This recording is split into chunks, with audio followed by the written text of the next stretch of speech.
Bom, nós vamos falar agora de alguns subprodutos da atividade da cunicultura. Olha só. E a primeira coisa que a gente tem que lembrar é isso aqui, ó. Cuidado para a expectativa não se transformar em dor de cabeça ou mito. Olha só, o que que acontece? Olha, nós sabemos que da cunicultura a gente pode extrair praticamente tudo que o animal produz. Há essa possibilidade, inclusive da urina, como muita gente comenta. Embora nós nunca ficamos sabendo de pessoas, de cunicultores, que comercializaram a urina, entendeu? Então, assim, entre existir a possibilidade e realmente acontecer essa possibilidade de venda desses subprodutos ou coprodutos, tá? Há uma distância muito grande, ok? E aí depende muito de se você é um pequeno cunicultor, se você tem volume, ou se você é um abatedouro. Para abatedouros, a comercialização de alguns desses produtos é muito mais facilitada. Ele tem muito mais canais e consegue atender uma legislação necessária para que um laboratório compre, por exemplo, cérebro de coelho, sangue de coelho. Então, assim, não é aquele nicho de mercado que vai atender a todos os cunicultores. É complicado trabalhar com isso aí. Bom, alguns dados que eu vou apresentar para vocês, nós extraímos do site da Coelho Real. E vou lembrar também que o aproveitamento desses subprodutos é muito importante para a sustentabilidade ambiental. Nós não podemos julgar isso no Rio como já foi feito há muito tempo atrás. Isso não pode acontecer, ok? Isso tem que ser dado um fim útil, ok? Que principalmente gerem bens para a sociedade, ok? Então a gente vai tentar falar um pouquinho a respeito de cada um desses produtos e subprodutos aí, tá bom? Bom, primeiro deles que nós vamos falar é o esterco de coelhos, tá? Que sabidamente, tá? É um bom fertilizante natural, tá? As pessoas têm a ideia de que esterco de coelho é muito bom. Ótimo, nós precisamos aproveitar essa ideia que as pessoas já têm e botar esse produto, ok? No quintal de quem precisa de esterco de coelho. Seja um produto melhor processado, seja um produto mais bruto, um saco, enfim, nós precisamos de ideia, desenvolver a logística necessária para que esse produto chegue ao comprador e que ele utilize de maneira eficiente. Enfim, as pessoas já têm a ideia de que o esterco de coelho é bom. Sim, aqui, por exemplo, eu quero apresentar para vocês a composição dele, tá?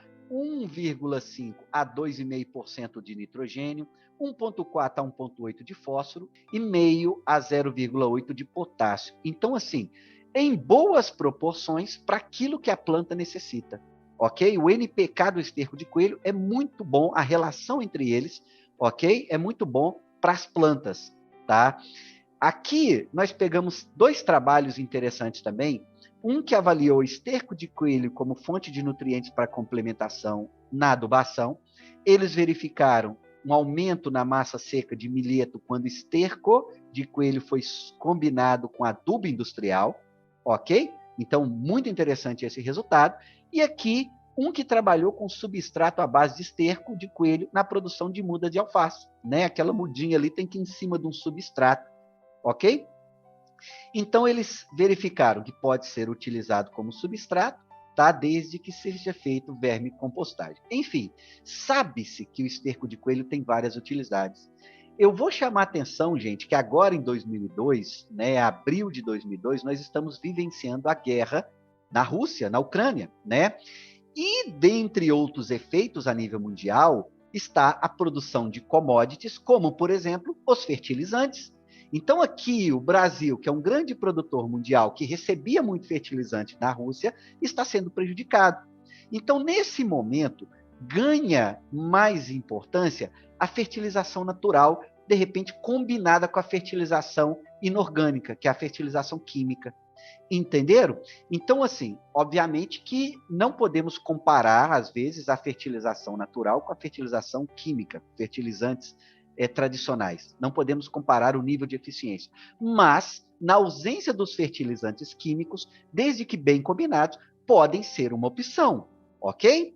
Bom, conforme eu falei para vocês, de uma maneira geral, a imagem do esterco de coelhos é muito boa, ok? Aqui, por exemplo, uma notícia do portal da UFLA: adubo natural com esterco de coelhos é a nova aposta para a agricultura familiar. Bom, Algumas observações importantes que a gente tem que fazer para entender melhor a utilização do esterco de coelhos. Olha só, muitos têm dificuldade para comercialização ou processamento. Assim, a maioria não comercializa. A logística de distribuição pode ser difícil, ok? Então, assim, não é que pode, que a população sabe que o esterco de coelho é bom, não é que todos vão conseguir comercializar. Obviamente que existe uma logística necessária para que isso aconteça, principalmente relacionada à limpeza das valas onde o esterco cai, ok? Processamento, ensacamento e distribuição. Isso pode ser complicado. Conforme a região, se você não consegue vender isso a um preço adequado, você não consegue justificar o investimento que você vai fazer, ok? Então, por isso a maioria não comercializa, ok? Mas está aí um produto em potencial. Bom, compete diretamente com esterco bovino, o que pode dificultar a venda. Bom, esterco bovino, dependendo do sistema de produção, é muito fácil conseguir um volume muito grande. Bom, obviamente, como o volume de esterco bovino é bem maior, tá? A logística para a produção desse esterco pode ser mais facilitada e ele ser vendido a um preço mais barato. E dependendo da região, as pessoas vão tender a comprar mais esterco bovinos. Né? Um esterco bovino, por exemplo, facilmente você consegue encher e comercializar um bag, que é um saco enorme que pode ser vendido a um custo mais barato para o comprador. Entenderam? Então, assim, isso depende muito do mercado, da região, tá? O cunicultor pode explorar muito a questão dos pequenos agricultores ou sitiantes ou pessoas que têm pequenas hortas, tá ok? Floricultores que valorizam muito o esterco de boa qualidade, ok? E vender pequenas porções, ok? Conforme a gente vai ver ainda nos próximos slides. Bom, pode ser moeda de troca com donos de horta, né? O dono da horta pode te dar subprodutos dessa horta, né? Hoje, que a alimentação do coelho está muito cara, ração de R$3, R$3,50, nós temos que ter estratégias para baratear o custo dessa alimentação. Então, pode ser uma moeda de troca aqui com os donos de horta, ok? Ou pode ser utilizado ainda para adubar a sua plantação de volumoso que você tem aí na granja. Gente, o cunicultor, principalmente o cunicultor carne, tem que ser eficiente na alimentação, senão ele está fora do mercado, não tem como. Ok? Se ele não tiver uma estratégia para baixar o custo de alimentação, ele vai pagar para trabalhar. Então, assim, uma das formas de você deixar a cunicultura mais viável é justamente plantar volumosos, como, por exemplo, rami, na sua propriedade. Então, esse esterco voltaria para a produção de rami, o que seria muito interessante, ok? Bom, além disso, você pode consociar isso com humus, ser trabalhado em composteira ou ser substrato para minhocas. Já vi boas criações de coelho produzirem minhocas, tá? Obviamente que você tem que estar numa área onde se comercializa muitas minhocas e pode ser um mercado interessante para complementação da renda, ok?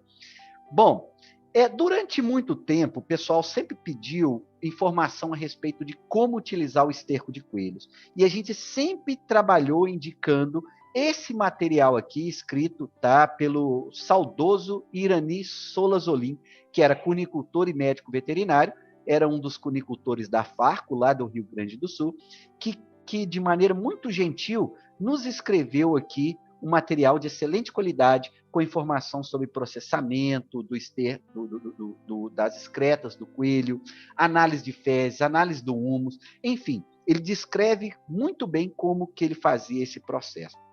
Você vai achar esse material dentro do site da CBC, lá na seção de notas técnicas, tem isso lá para você baixar, ok? Vale a pena procurar lá, tá? Bom, aí vem a perguntinha seguinte, olha só, com o marketing correto, embalagem correta, mercado correto, quanto que não valeria um saco desse de esterco de coelho bem curtido? Entendeu? Vocês entenderam o tamanho, né, do mercado que isso pode gerar, dependendo da sua região, dependendo do teu investimento, dependendo do marketing que você consegue fazer e promover seus produtos? Isso pode ter um valor agregado muito grande, entendeu? Na mão da pessoa certa. Você pode estar misturando isso com algum outro substrato, um veículo, enfim, existe N possibilidades de você agregar valor nesse esterco de coelhos. Bom, alguns exemplos, então, coletados aí a partir da internet. Bom, aqui nós temos, então, um balde sendo vendido a R$ 30 mais frete, balde de 1,5 kg de esterco. Obviamente que aqui estão agregando bastante valor, é um nicho muito específico, ok, que as pessoas comprariam aí por internet, tá? E aqui também, outra forma de venda que a pessoa caprichou bastante, tá vendo? Colocou a questão da sustentabilidade aqui, isso é muito interessante, as pessoas querem ver isso na atualidade, ok? E tá vendendo aí 1 quilo a R$ 7. Ou seja, é um nicho específico, mas existe a possibilidade de você comercializar isso na internet, tá? Utilizando o correio para enviar esses produtos desidratados, ok? Bom, e conforme eu falei com vocês, cada dia que passa, a gente vê uma utilidade nova da cunicultura. Veja isso que interessante. Isso, uma cunicultora aqui em Minas Gerais nos procurou, é uma colega nossa, para discutir um pouco a questão das larvas que surgiam, né, na vala coletora dela, tá? E aí, trocando muita informação, a gente viu a possibilidade, né, de comercializar isso para pessoas que compram larvas, normalmente criadores de pássaros. O que, que acontece? É uma coisa muito nova que a gente está compreendendo ainda, pelo menos eu ainda estou compreendendo, que é a questão de uso de insetos na alimentação humana e animal. A FAO destaca isso de uma maneira assim exorbitante. Eles falam muito dessa possibilidade para o futuro. E hoje já se fala muito na alimentação animal e também humana. Tá? Então, criadores de pássaros, por exemplo, eles pagariam um bom valor nessas larvas. Então, a questão é achar alguma forma para coletar e vender isso para esses produtores. Não sei, né? Na verdade, o desafio é justamente isso: achar a novidade e replicá-la de maneira eficiente. Né? Você desenvolver uma metodologia que seja eficiente para você conseguir vender um produto. Ok? Então, fica aí a ideia, né, da comercialização dessas larvas aí que podem ter no teu coelhário e você nem sabe, ok? Para criadores de pássaro ou alguém que trabalhe com a fabricação de farinha de insetos para animais, por exemplo, tá? Bom, continuando aí nessa parte relacionada a subprodutos, tá? Nós vamos falar um pouco agora de cérebro de coelho. Bom, eu falo para vocês que é um nicho muito, mas muito específico. Mais específico que a venda de peles, mais específico que animais para laboratório, que venda de esterco. Aqui nós estamos falando de poucas pessoas que conseguem vender, tá? Muito associados com abatedouros, por exemplo, tá ok? Mas o cérebro de coelho pode ser utilizado para a síntese da tromboplastina, ok? Que é muito utilizado aí, tá? Em alguns exames. Bom, eu só chamo a atenção aí que não é porque você abate o animal, que você tem ali a cabeça do coelho, que você vai abrir e tirar o cérebro, que você vai conseguir comercializar. O próprio laboratório que vai comprar isso tem uma certa legislação que muitas vezes vai impedir o pequeno cunicultor de vender isso aí. Então, obviamente que esse nicho de mercado fica muito na mão de quem está legalizado dentro de um abatedouro. Então, assim, é um nicho muito específico, ok? Bom, é específico também o soro e o sangue de coelhos, é, que são utilizados aí para alguns exames, tá? Tem exame, por exemplo, que a gente só faz com o sangue de coelho, com soro obtido a partir do sangue de coelhos, ok? Então é também um nicho de mercado muito específico que alguns abatedores conseguem trabalhar, ok? Bom, óleos de coelhos também têm sido utilizados aí na medicina, né? Se por acaso hoje a questão dos animais presentes no biotério é muito questionada para esse tipo de procedimento, se utiliza muito o olho do animal abatido. O animal foi criado para a produção de carne, o olho é então subproduto dessa atividade, e o abatedouro vai comercializar esse olho justamente para algumas pesquisas ou para algumas aulas em algumas instituições. Ok? Então existe esse nicho de mercado que vai ser cumprido aí por abatedouros, tá? Bom, O mercado geral que muita gente pode atuar é justamente o mercado das patas de coelho, embora a gente perceba que há uma diminuição na preferência desse tipo de material, né, de objeto, por parte da população como um todo. Há uma tendência de se diminuir essa utilização. Bom, mas eu chamo a atenção que é um mercado aberto a pequenos cunicultores, artesãos, ok? Que podem pegar essas patas, processar e agregar valor. Tá? Existem aí lendas, histórias de que são amuletos da sorte. A verdade é que na atualidade, 2022, muita gente tem pavor, né, de ter um pedaço de um animal associado aí como um amuleto da sorte, né? Essa é a realidade na atualidade. Isso pode ter sido interessante no passado, mas hoje as pessoas questionam muito. Mas ainda há esse nicho de mercado que o cunicultor pode explorar muito bem, principalmente o cunicultor artesão, que processa a pele e que também pode processar esse produto, ok? Bom, pesquisando mais aí a nível de internet, você vai ver produtos sendo vendidos a um preço muito variável, né? Você agrega valor vendendo como patuá da sorte, né? Ou simplesmente como um chaveiro. Aqui a gente vê valores de R$ 25 a R$ 159. Né? Eu nem saberia falar se realmente isso vende. Pode ser um nicho tão específico que vende algumas unidades por ano, não sei. Tá? Mas eu vejo que é uma possibilidade de você vender grandes lotes a um preço competitivo. Suponha, por exemplo, que você produz muitas patas de coelho. Então você tem um volume grande, processa isso de uma maneira eficiente e o seu custo de produção é pequeno. Você pode vender grandes lotes, como por exemplo 20, 30 unidades, a um preço mais competitivo para quem quer redistribuir isso em alguma região. Então há essa possibilidade, há essa ideia que você pode implementar, tá? Bom, uma coisa muito interessante, pessoal, que surgiu principalmente a partir, né, de uma maior tecnologia na alimentação de animais pet. Hoje, o tutor dos cães e gatos investem muito na alimentação desses animais, é justamente o uso de alguns subprodutos da indústria como petisco. É muito comum subprodutos da suinocultura serem utilizados para petiscos. E aqui nós temos a ideia de orelhas de coelhos serem utilizadas aí como petisco para esses animais. Aqui, no caso, sendo vendido a R$ 39,19, ok? Pelo Mercado Livre. Então, já existe isso aqui no Brasil, esse comércio. Obviamente, nós estamos falando de um nicho de mercado muito, muito específico, tá? Bom, e aí eu pergunto para vocês, e o uso das vísceras pode ser utilizado? Sim, pode.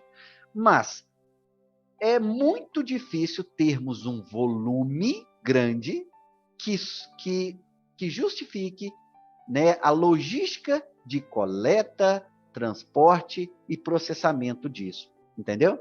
Hoje, a farinha de vísceras é muito utilizado, principalmente a farinha de vísceras de suínos, de frangos, o volume é muito grande, então, obviamente, que isso vai retornar para a alimentação desses animais e até para animais de companhia. Ok? Isso é um mercado grande que nós temos hoje. A questão do mercado da farinha de vísceras de coelho é justamente o volume, que o volume é muito pequeno. Mas há essa possibilidade de se utilizar a farinha de vísceras para isso, ok? Bom, 7.8, uso da urina. Olha, a gente já viu falar que a urina de coelho pode ser utilizado para perfume, que tem um marcador muito forte, que pode ser interessante, mas o fato é, eu nunca conheci ninguém que comercializava urina de coelho. Tá? Conversando com outros colegas também cunicultores, eles também nunca conheceram ninguém, tá, que comercializou urina de coelho. Então isso para mim, tá, é um mito aí da cunicultura brasileira, essa questão da possibilidade de comercializar urina de coelho. Bom, o que eu apresentei para vocês agora foram produtos e serviços assim muito claros para a gente. Tá? Normalmente a gente vê isso com muita facilidade, mas existe alguns serviços que o coelho presta que a gente muitas vezes a gente desconhece e a gente tem que valorizar isso também. tá? Justamente para fortalecer a importância que a cunicultura pode ter para a humanidade. Então vejam bem que interessante. Olha só, a cunicultura nas escolas de ciências agrárias é muito utilizada em projetos de pesquisa e extensão. Isso para desenvolvimento científico do estudante é fundamental. Nós estamos formando o pesquisador ali a partir do coelho, que é um excelente modelo experimental. Ok? Aqui, por exemplo, é a Josiane, que foi minha orientada de iniciação científica, tá? Que depois da cunicultura trabalhou em projetos de avicultura e hoje é um estudante de doutorado em uma universidade paulista. Ok? Então a cunicultura foi importante no início da pesquisa científica dela. A cunicultura é também essa ferramenta que pode proporcionar desenvolvimento científico, desenvolvimento humano, e isso para a gente é muito importante na formação humana, ok? Bom, não podemos esquecer aqui da possibilidade de agregação de renda ao pequeno cunicultor, ao pequeno produtor, agricultura de subsistência, agricultura familiar, elevação da autoestima, ok? Isso é muito importante. E aqui eu gostaria de mostrar para vocês o trabalho de um professor, Berilo Brum, é esse que está aqui, tá? Lá do Rio Grande do Sul, que fez um trabalho aí há algum tempo, isso aqui de 2011, me parece, tá? Onde ele trabalhou justamente a qualificação de jovens a partir, né, da cunicultura, né? Cada jovem recebeu treinamento, incentivo e recebeu também os animais, ok, para cuidar. Isso, obviamente, desenvolve muito o senso de responsabilidade, ok? O jovem começa a trabalhar aquela ideia de empreendedorismo também, que é muito importante nos nossos jovens, tá, gente? E trabalhos assim mostram que a cunicultura pode ir além de produzir bens e serviços para a sociedade. Ela pode ser importante também para a transformação humana. Não se esqueçam disso, tá? Bom, além disso também, nós não podemos esquecer que a cunicultura é um modelo de produção sustentável. Hoje, 2022, muita gente questiona a questão do meio ambiente dentro do agronegócio, ou o impacto do agronegócio no meio ambiente. Então, a cunicultura, gente, pode ser um modelo de produção muito interessante se você considerar, olha só, não só a sustentabilidade ambiental, mas sustentabilidade social e a sustentabilidade econômica também. Vejam bem, a partir da cunicultura, nós temos baixa necessidade de água, né? Baixa necessidade de espaço, quando comparado relativamente aí às outras espécies, ok? Baixa emissão de CO2, esterco de elevada qualidade, e aqui a gente colocaria também baixa emissão de metano, ok? Esterco de elevada qualidade, que pode ser utilizado conforme a gente comentou, consome subprodutos da indústria, né? Não concorrendo aí diretamente com a alimentação humana e não concorrendo com a alimentação de outros animais, como suínos e aves.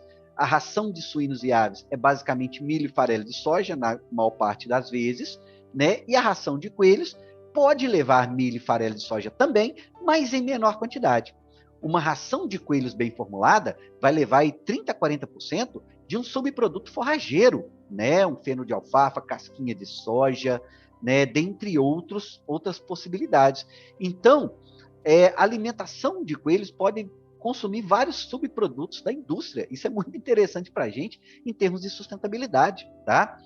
Bom, os seus subprodutos podem ser aproveitados, conforme a gente falou aqui ao longo dessa exposição, reduz o êxodo rural, né, agregando valor aí, incentivando os jovens a serem empreendedores, também elevando a autoestima das pessoas, e pode ser um modelo de produção familiar para consumo próprio, para beneficiamento, ou seja, pode estimular a formação de artesãos, ok? E também a venda aí do excedente. Então, a gente vê que a cunicultura pode se moldar muito bem a uma ideia de produção do futuro, ok? Uma produção com maior nível de sustentabilidade.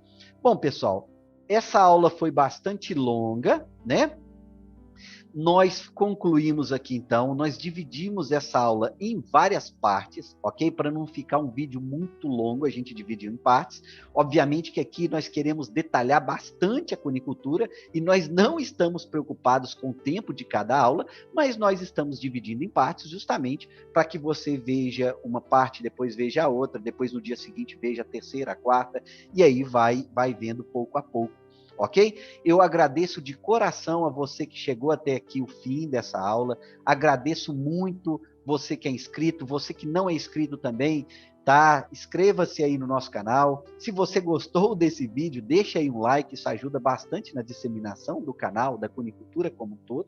Não se esqueçam, na próxima aula nós vamos falar das raças em cunicultura, então nós vamos tentar detalhar bastante cada uma das raças. Nós não vamos falar somente das raças mais comuns em cunicultura, nós vamos tentar pegar também outras raças menos comentadas, ok? Apresentar para vocês. Na próxima aula, acredito que nós vamos disponibilizá-la ali para junho, julho, ok? Essa próxima vai demorar um tempo um pouco maior, ok? E assim, agradeço muito a todos que estão aqui, todos que apoiam de alguma maneira o nosso trabalho. Felicidades para todo mundo e valeu!